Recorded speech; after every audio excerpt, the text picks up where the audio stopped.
Hey, second grade. Read aloud I Survived, chapter 9 and 10. Tata and Marcus have escaped Pompeii, and they're up on the mountain of Vesuvius. But Marcus just feels like something is going to happen. Hopefully, we find out today. Chapter 9. It was close to dawn when Marcus finally fell asleep, and right away he trembled into a dream. He was on a quest with Hercules to kill the monstrous Hydra, an enormous serpent with 9 heads. Just one puff of her poisonous breath could kill. Marcus waded silently through the dark and misty swamp, pushing aside sharp stalks of grass, and then, just ahead, there was the hideous serpent.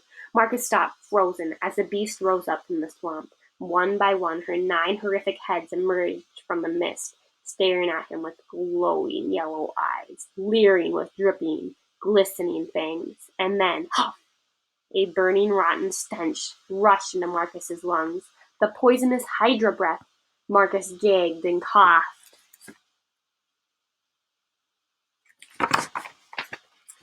His throat burned. His chest felt as if it would explode. "Marcus, Marcus!" a voice called. "Hercules? Marcus!" Marcus's eyes popped open, and the nightmare fell away. Tata was kneeling next to him, calling his name, shaking him awake. It was a dream! Relief poured over him as he realized he wasn't in a swamp with the Hydra. He was on the mountain Vesuvius with Tata. But wait, something was terribly wrong. The air was still poisonous. The Hydra was still puffing gusts of her burning breath into Marcus's lungs. But there was no Hydra. The burning, poisonous smell was here. "Marcus," Tata choked. "Get up. The air has gone bad." Tata helped pull Marcus to his feet, and they staggered toward Peg. Marcus's head pounded. Tears poured from his stinging eyes. His lungs were on fire, and he gasped for breath. He felt dizzy. They couldn't last much longer in this air. Peg was rearing in panic, white foam spewing from her mouth. Tata fumbled with her rope, finally untying it. They all stumbled out of the grove of trees, where the air was miraculously clear. Tata and Marcus collapsed to the ground, gulping the fresh air into their lungs. "Tata," Marcus rasped. "What was that?" "Sulfur gas," Tata replied, his voice ragged from coughing. "There's no doubt. I smelled it once before, when Linus and I were visiting a gold mine in Africa. We were deep underground. Sulfur gas can be deadly. It can kill in minutes. We barely made it to the surface in time." Tata looked back into the grove of trees. "It's highly unusual to find sulfur gas above the ground," he said. He stood and climbed onto the boulder that jutted out from the grassy slope, looking all around. Marcus saw a hint of worry in his father's eyes, but mainly what he saw was curiosity, a hunger to learn and understand. It was the same look Tata used to get in Celius's library when he was chasing down a new theory. Suddenly, Tata was not a slave on the run. He was a scientist searching for answers. And the truth was that after spending a lifetime working with Linus, Tata probably knew more about science and nature than most people in the Empire. In recent years, Linus would ask Tata to join him when important guests came, eager for his friends to hear Tata's ideas. Tata hopped down from the boulder. He held out his hand to Marcus, pulling him to his feet. "Let's keep heading up the mountain," he said, handing Marcus's Peg's reins. "We'll discover more as we get closer to the top." Tata set out, climbing the rocky path. Marcus took a deep breath and gave Peg's reins a tug, but the mare didn't budge. She looked at Marcus with her wise brown eyes. Her expression was so thoughtful. Marcus would not have been shocked if she had opened her mouth and started to speak. "What is it?" Marcus said. The mare looked up the mountain. She stamped her foot. "You don't want to go up there, do you?" Snort. "Me neither," Marcus said. Tata's voice shouted out, "Marcus!" Marcus and Peg eyed each other. "We can't let Tata head up there by himself," Marcus said. Peg made a noise that sounded like a sigh and stepped forward. They followed Tata toward the top of Vesuvius. Ooh, what's going to happen? Chapter 10, August 24th, 7 a.m. The mountain Vesuvius. They took the twisting path that wound up the mountain. The sun was barely up, but already it roasted their backs. Tata kept stopping to look around. He seemed to be taking the mountain apart with his eyes, inch by inch. He kept crouching down, scooping up handfuls of soil, rubbing it between his fingers. He ripped up pieces of grass, sniffing them, and even touching them to his tongue. "Do you notice the quiet?" he asked at one point. "There are no birds or insects anywhere." Tata was right. Normally at this time of morning the air would be alive with chirping and singing and chattering. But Marcus had not seen one creature since they came up on the mountain. Not a deer, a squirrel, or not even a fly. No people either. There were pastures on the side of Vesuvius, and they'd passed 2 shepherd shacks, but they hadn't seen a soul. Where did they all go? Marcus asked, trying to keep his voice from shaking. It might be that there's not enough water, Cata said. It could be the heat that drove them off.